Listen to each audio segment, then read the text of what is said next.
The Manhattan skyline stretched endlessly beyond glass walls, a panorama of steel and light that most would kill to wake up to. Erik Larsson, once the man who owned that view, now lay trapped in his own fortress. The penthouse that crowned his tower was a monument to his success, 68 floors above the city, polished marble floors, art worth more than most people's lives, and silence that pressed down heavier than any weight he had ever lifted. He was 36 years old, a billionaire who had built empires across continents, but his body betrayed him. The man who once strode boardrooms like a conqueror now struggled to sit up without feeling the sting of defeat ripple through his chest. He was gaunt, his powerful frame hollowed by months of an illness no doctor could name. The dark beard shadowing his face was not a style choice, but the result of exhaustion too great to lift a razor. Each day blurred into the next, sunlight creeping through curtains he refused to fully open, carving lines of gold across the bedroom that never touched him. It had begun after the betrayal, though he never admitted the link aloud. That February afternoon replayed in his mind like a film stuck on loop. The Hamptons beach house, laughter drifting from upstairs, his wife Sophia's voice mingling with another. He had climbed the stairs, each step echoing with disbelief, until he found them. Sophia, his wife of 4 years, naked in their bed with Lucas, his closest friend since college and the CFO of Larsson Industries. The betrayal was not just marital, it was surgical, carving out the very core of trust and leaving him hollow. Sophia had not even begged forgiveness. She had looked him in the eye and said she never loved him, that Lucas made her feel alive in a way Erik never could. The words lodged deep, a poison that seeped into his bones. Within weeks his appetite disappeared. His muscles weakened and chest pains stole his breath. Tests showed nothing. Doctors spoke of stress, psychosomatic symptoms, depression. Erik had dismissed them with a sneer. He was not weak, not fragile. Yet day by day he wasted away, becoming the very thing he despised, helpless. Mrs. Torres had seen it all. She had worked for him for 15 years, a quiet, watchful presence who kept his home running like clockwork. She had never once spoken out of turn, but desperation hardened her voice now. She stood at his bedside, arms folded, her usually gentle gaze sharp with determination. "You need help, Mr. Larsson," she said, placing a tray on the nightstand. "And not the kind you keep firing." "I told you, cancel the appointments," Erik rasped. His voice was hoarse, unsteady. "I'm done being a test subject." "This one is different," she replied firmly. "She helped my nephew when the specialists gave up on him. She saved his life when they sent him home to die, and I've already scheduled her." Erik's hollow eyes flickered with irritation. "A miracle worker, then? Another fraud with promises she can't keep?" "She calls herself an integrative nurse," Mrs. Torres said, lifting his pillows despite his sigh of protest. "She combines medicine with other practices. She doesn't just treat the body, she listens to the person." He almost laughed, but the sound broke into a coughing spasm. When it subsided, he lay back against the pillows, breath shallow, anger masking the fear he would not admit. An hour later, the private elevator chimed. Erik sat propped against the headboard, a black throw over his legs, his posture deceptively regal despite the weakness that weighed on him. The door opened, and Mrs. Torres stepped inside, followed by the woman who would change everything. Lena Marie was not what he expected. No white coat, no sterile distance. She wore navy slacks and a crisp white blouse, her hair natural around a face carved with high cheekbones and eyes that seemed to miss nothing. A worn leather medical bag hung from her hand. She walked in without awe, without the hesitant reverence most displayed in his presence. Erik's gaze fixed on her, sharp even in his frailty. "So you're my housekeeper's miracle worker," he said, his tone dry. He gestured weakly toward the chair. "Let's get this over with." Lena didn't sit. Instead, she crossed to the windows and pulled the curtains wide, flooding the room with afternoon light. Erik flinched against the brightness. "What are you doing?" he demanded. "Creating a space where healing is possible," she replied, her voice calm but edged with quiet authority. "Your body can't recover in darkness." Her words were simple, but something in her presence unsettled him. There was no pity in her eyes, only clarity. For the first time in months, Eric felt a flicker of something stir beneath the numbness. Not hope, he didn't believe in that anymore, but curiosity. He studied the woman standing in his room, sunlight outlining her silhouette, and though skepticism clung to him like armor, a quiet thought broke through. Perhaps, against all reason, she might be different. The echo of city traffic far below, a dull reminder that life continued in the streets of Manhattan, while Eric Larsson remained hidden in his cage of glass and steel.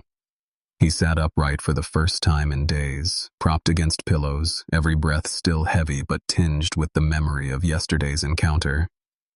The nurse had not bowed to his wealth or recoiled at his sharp tongue. Instead, she had opened the curtains and dared to challenge him. No one had done that in years. Lena returned early that morning, her steps steady, her gaze unflinching. She carried her leather bag in one hand and a small bundle of herbs in the other. Eric watched her with narrowed eyes as she set the bundle in a bowl on the nightstand. The faint scent of rosemary and lavender began to drift through the room, softening to the sterile air that had choked him for months. "You think that will cure me?" he asked, his voice low and mocking. "I think your body has forgotten what peace feels like," she replied without hesitation. "You've been living in tension so long it has become your illness. If you want me to help, you have to accept my conditions." "Conditions," Eric repeated, a bitter laugh escaping his throat. "Do you know who you are talking to?" "Yes," she said simply. "A man who is dying in front of his empire and refuses to admit it." The words cut deeper than he expected. No doctor had dared phrase it that way. For a moment silence stretched between them, charged and heavy. Lena broke it first. "To treat you, I need to observe you constantly. That means I stay here, day and night. I need access to your meals, your sleep, even your moods.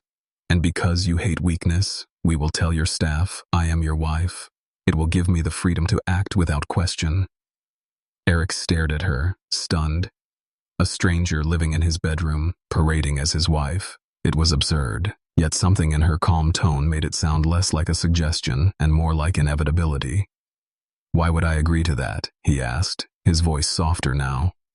"Because you have nothing left to lose," she answered. He hated her certainty, hated the truth in it. He was a man accustomed to control, yet here he was, too weak to even chase her from the room. Still, the thought of letting someone live so close, of pretending to be bound in marriage again, filled him with fire. "No," he snapped. "Then I will leave," she said, already picking up her bag. "I do not chase patients who cling to their misery.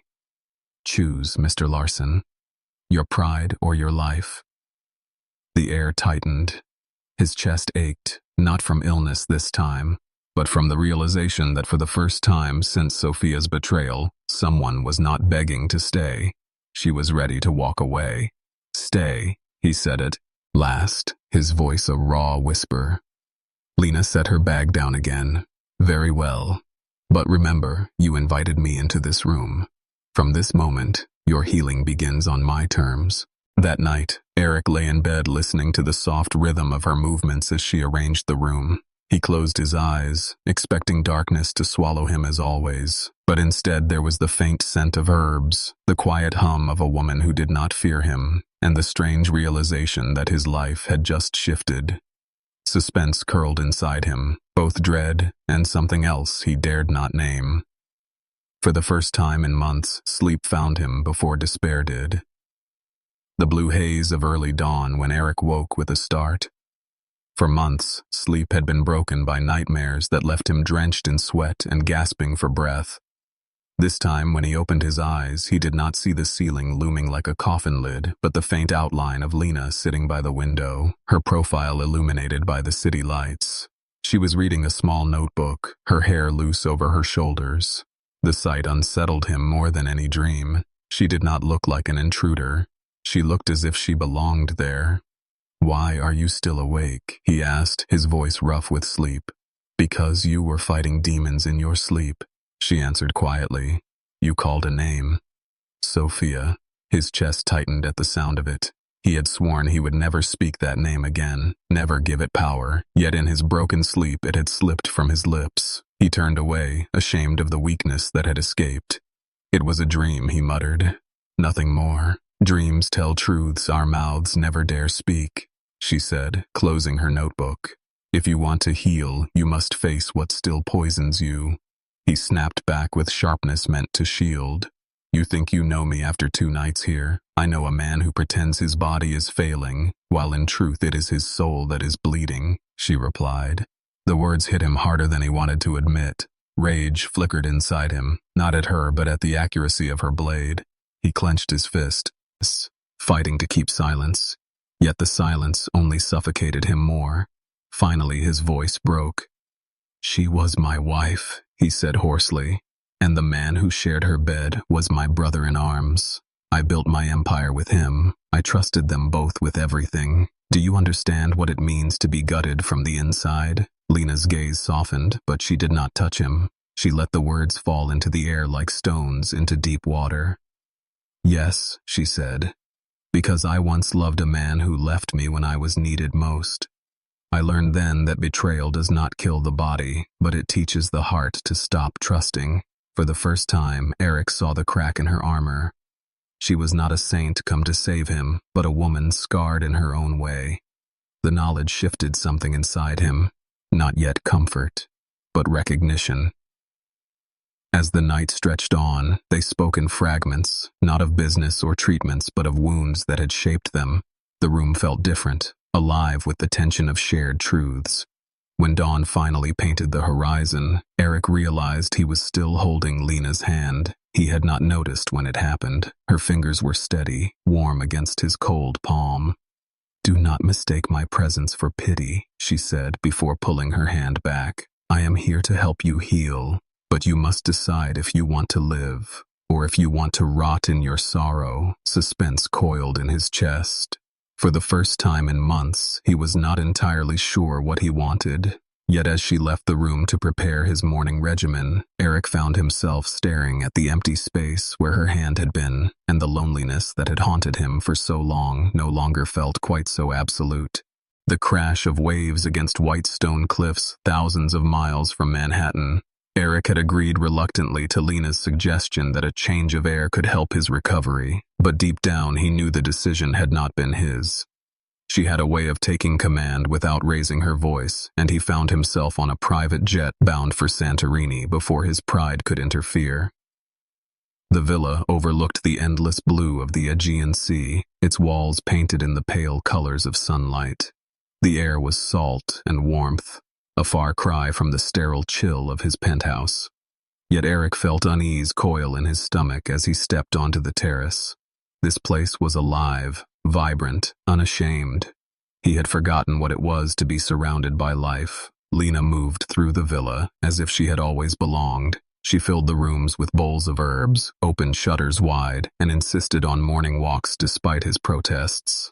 At first, Eric dragged his steps like a chained man, but each day his body betrayed him by growing stronger. His chest no longer burned with every breath. His muscles remembered their old power, his skin no longer sickly, but kissed by the Greek sun. Still, healing the body was easier than silencing the ghosts. At night, shadows haunted him. He dreamed of Sophia's laughter, of Lucas's smirk, of betrayal played on repeat. One night he jolted awake, sweat dampening his shirt, to find Lena standing by the balcony doors. The moonlight carved her features into sharp lines, her eyes reflecting both distance and determination. You will never heal if you let the past sleep beside you, she said softly. Her words cut, but the gentleness in her tone made him ache. He rose, his body trembling, and crossed to her. For the first time in months, he felt the pull of something stronger than his pain. The silence between them deepened, not empty, but alive, charged with a current neither could deny. The next day, Lena led him to the edge of the sea. She made him step into the water, the waves cold against his legs. He resisted, but she pushed, and soon he was waist deep, the salt water pressing against him like a test. Breathe, she instructed. Release it. Let the water carry the weight. He obeyed, reluctantly at first, then with something close to surrender. The ocean's rhythm filled his lungs, and for the first time, he felt lighter. When he opened his eyes, Lena stood before him, her blouse clinging to her skin, her hair wild from the wind. Their gazes locked, and the world narrowed to that single moment. Eric reached for her before he could stop himself. She did not step back. The kiss that followed was not gentle. It was raw, desperate, born from months of suffocating silence. The taste of salt and sunlight mixed with the ache of something new and terrifying. When they broke apart, Lena's eyes burned with warning. "This is dangerous," she whispered. "You are still healing. You are still my patient." Eric's voice was hoarse, almost pleading. What if love is the cure? Suspense hung heavy in the air. She turned away, refusing to answer, leaving him trembling not from weakness, but from the sudden realization that his hunger for life had returned, and it was bound to her. The sound of bells echoing across the canals of Venice. The city shimmered beneath lantern light, its waters reflecting 1,000 stars. Eric had insisted on bringing Lena here, convinced that after weeks in Santorini he no longer needed the shadow of illness to define him. His steps were stronger, his eyes clearer, but inside him churned a storm that no medicine could ease. He did not know if he was chasing health or chasing her. They moved through the masked carnival, surrounded by strangers in elaborate costumes, the air thick with laughter and music. Lena wore a simple black mask that framed her dark eyes, and though her dress was modest compared to the silks and feathers around them, she drew attention without trying. Eric stayed close to her, every glance from another man sparking a jealousy he could not contain. "You do not belong in my world," he whispered as they paused on a bridge, the water glistening beneath them. "Then why did you bring me here?" she asked, her voice calm but edged. "Because I cannot imagine this world without you," he admitted, the words scraping from his throat like confession. Before she could respond, a voice interrupted, smooth and cruelly familiar. "Well, well, the dying king has risen." Eric stiffened, the words cutting like a blade. From the crowd emerged Sophia, radiant in crimson silk, her mask barely concealing a smirk. At her side stood Lucas, his former brother in arms, now an enemy clothed in charm. Their sudden appearance cracked the fragile peace Eric had built. Sophia's eyes swept over Lena with calculated disdain. "So this is the nurse. How touching. Do you parade her through Europe as proof that you can still command loyalty, Eric? Or is she simply another possession you will discard when the novelty fades?" Eric's blood burned. He stepped forward, shielding Lena with his body, his voice low and dangerous. "She is not a possessed. She saved my life." Lucas laughed softly, his tone dripping with mockery. "No, Eric, she gave you a distraction, but nothing can cure the emptiness you carry. We know you better than anyone." Lena felt Eric's hand tighten around hers, his strength trembling not from sickness, but from rage. For a moment, she feared he would strike Lucas, but instead he drew in a sharp breath and turned to face her. "You see what they are," he said, his voice shaking. "They want to define me by what they took. But you are proof I am more than that." The words struck her, stirring both warmth and dread. Because in that instant Lena realized the depth of his need for her was not simply desire or companionship. He was tying his very survival to her presence, and she did not know if she could bear the weight of being someone's cure. The night ended in shadows. Back at the palazzo, Eric paced like a man haunted, his fury burning through the walls. Lena stood at the window, torn between staying to protect him and fleeing before she was consumed by a role she had not chosen. Suspense thickened in the silence between them, because though he had declared her his salvation in public, in her heart, she wondered if she was truly his love, or just the shield he clung to in order to keep from falling apart. The waters of Venice whispered outside, reflecting masks and lies, and Lena knew this was only the beginning of a darker battle that would test them both. The frozen stillness of the Alps, where snow blanketed the mountains like endless white silence. Eric had brought Lena here after Venice, as if the isolation of his alpine lodge could strip away the venom Sophia had spilled into their lives. Yet even in the glow of the great stone fireplace, even in the hush of falling snow outside, the echoes of that confrontation clung to them like smoke that refused to fade. The lodge was a place Eric had built years ago when he was untouchable, when he believed solitude was a weapon. Now he found himself pacing its halls like a prisoner. He could not stop replaying the look in Sophia's eyes, the smirk in Lucas's voice, the suggestion that Lena was nothing more than a distraction. Rage filled him, but beneath the rage lived a deeper fear. What if Sophia was right? Lena moved through the rooms quietly, arranging herbs and oils, cooking broth over the fire, pretending the tension did not coil between them. But at night she would hear Eric's footsteps pacing long after midnight, the man unable to silence his mind. One night, unable to bear it any longer, she stepped into the study where he stood staring at the snow through tall glass windows. "You are wearing yourself down," she said gently. "Healing is not just the absence of disease, Eric. It is peace inside." He turned to her, eyes burning, voice ragged. "Peace is impossible when ghosts breathe down your neck. Every time I close my eyes, I see them, her hands on him, his laughter in my home. And now they aim their poison at you." Lena's heart tightened. She wanted to comfort him, to tell him words that would ease the storm, but she knew empty reassurances would not heal a wound this deep. Instead, she crossed the room slowly and stood before him, close enough to feel the trembling in his body. "Then speak the truth," she said. "Not to them, to me."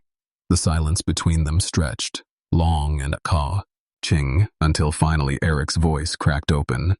"I was a child when my father told me men cannot be weak. He built me into steel, but steel bends when fire burns long enough." Sophia saw that weakness. Lucas exploited it. "And now I am hollow. I fear the only reason you are here is because I am broken, and without my sickness you will leave me too." The confession staggered her, not because of the words but because of the rawness in his eyes. He was not the billionaire tycoon in that moment. He was just a man bleeding from wounds no one else had ever dared to touch. She reached for his hand, holding it firmly, her voice steady despite the storm in her chest. "I am not here because you are broken. I am here because you are still fighting, even when you do not realize it. That is why I stay." For the first time he leaned into her, his forehead resting against hers, their breath mingling in the quiet lodge. The fire cracked, snow fell outside, and in that fragile moment, Eric allowed himself to feel something he had buried for years. Need. Their lips met, not with the hunger of Santorini, but with the tenderness of a confession too long withheld. It was slow, hesitant, almost reverent, a vow carved in silence. And when they finally broke apart, Eric whispered a truth he had never spoken aloud. "I love you." The words hung heavy in the stillness, raw and trembling. Lena's eyes widened, her heart pounding, but before she could speak, the chime of her phone shattered the fragile air. She glanced at the screen and felt the color drain from her face. An anonymous message glowed across it, attaching a smear article drafted for the press. It accused her of seducing wealthy patients for fortune, her name already marked in red. And at the bottom, hidden in the coding of the email, a trace that tied it to Sophia. Suspense crashed into the room like a storm. Lena's hand shook as she lowered to the phone. She had no words, only the chilling certainty that the past they thought they had left behind was already hunting them, and this time it was aimed to destroy not just Eric, but her as well. Beneath the glitter of chandeliers in Monaco, where the world's richest gathered for the Grand Prix Gala, diamonds shimmered on gowns, champagne flowed like rivers, and every eye was sharpened by envy or hunger. Eric walked through the crowd with Lena at his side, his stride strong again, his presence undeniable. Yet beneath the polished suit and the careful mask of confidence, a storm brewed. The smear article had spread quietly in whispers across Europe, and tonight those whispers had teeth. Lena felt it before she heard it. Eyes sliding over her like knives, half smiles curling with disdain. Women glanced at her dress, elegant but modest, and men studied her as if she were a curiosity at auction. At the far end of the hall, Sophia stood draped in emerald silk, Lucas at her side like a shadow, both watching with poisonous delight.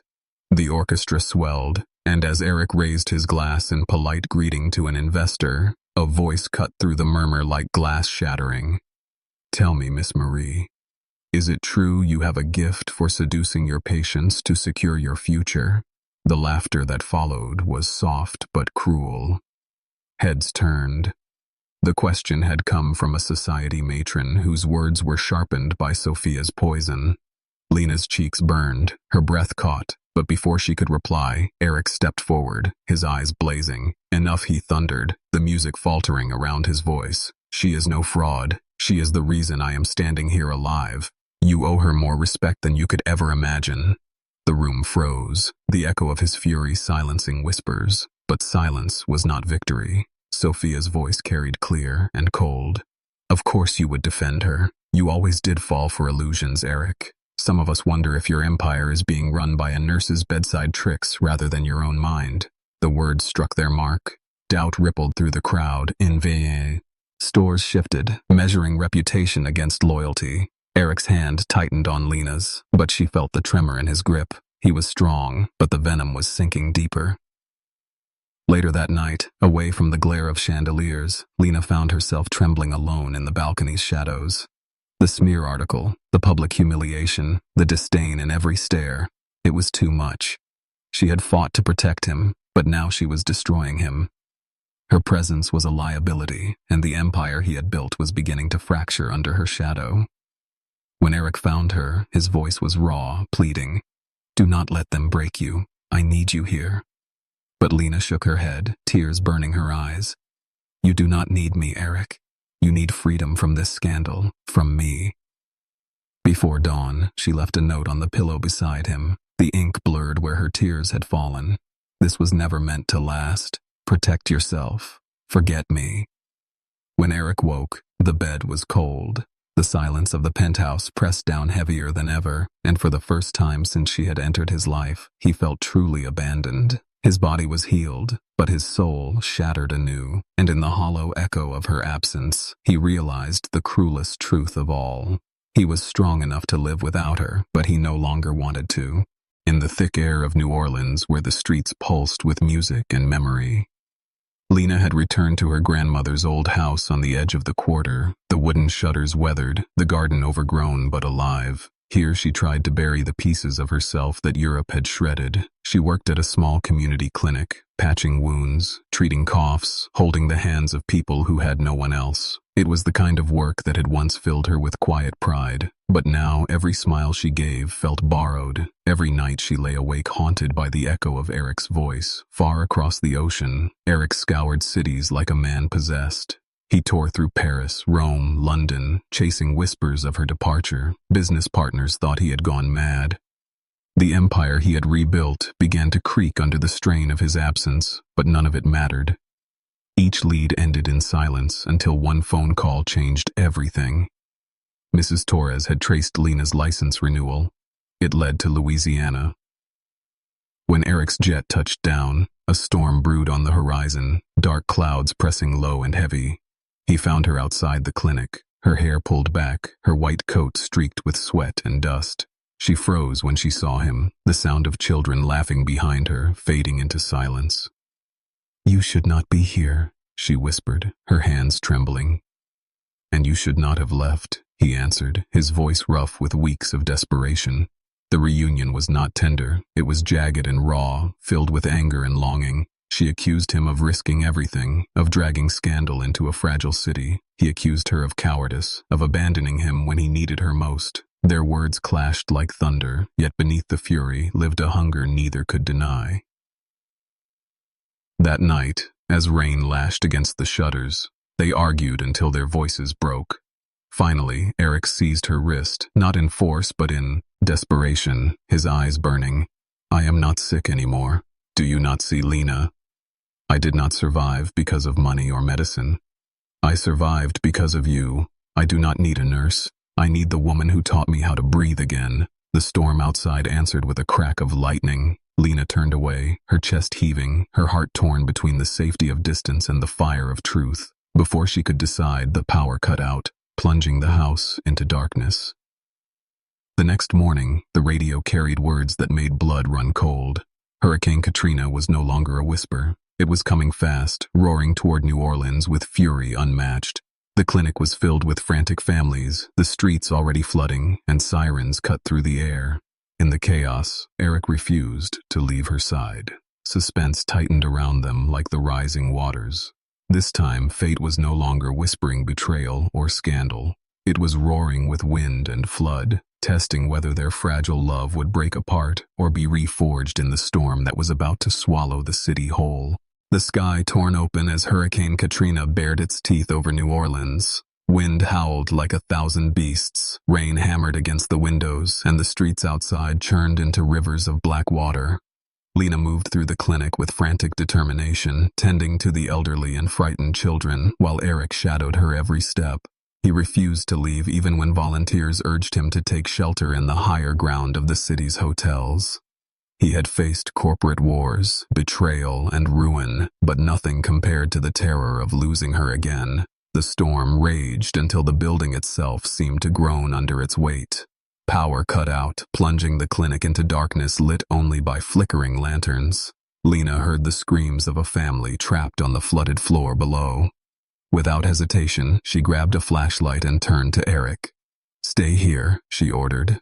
He shook his head, water dripping from his hair, his jaw set like steel.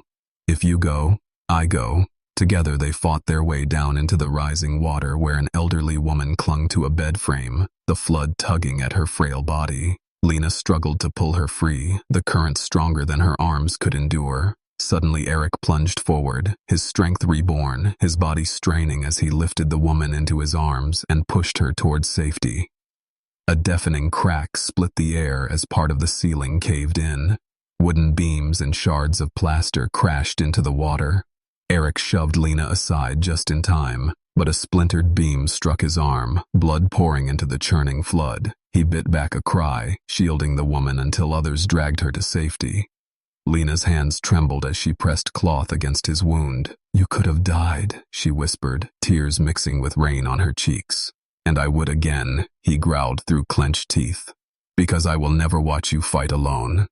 The storm screamed around, and them. But in that moment, Lena felt something shift deep inside her. The man she had once believed only needed her as a healer had proven otherwise.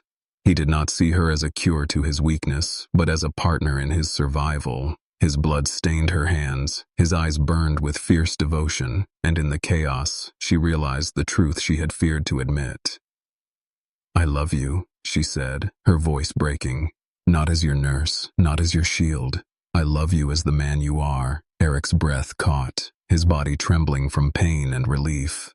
The confession was more powerful than any medicine he had ever known. He pulled her close, their kiss desperate and raw, forged in the eye of a storm that threatened to erase the city around them. Outside, water swallowed streets and winds tore roofs from homes, but inside the clinic, two souls bound themselves together in a vow unspoken. Whatever destruction the hurricane left behind, their bond had been tested in the fiercest fire and had not broken. Suspense still hung like thunder in the distance, because when the waters receded, they would not only face survival, they would face the world that had tried to tear them apart. The silence after the storm, when New Orleans lay broken and gasping beneath the weight of Katrina's wrath.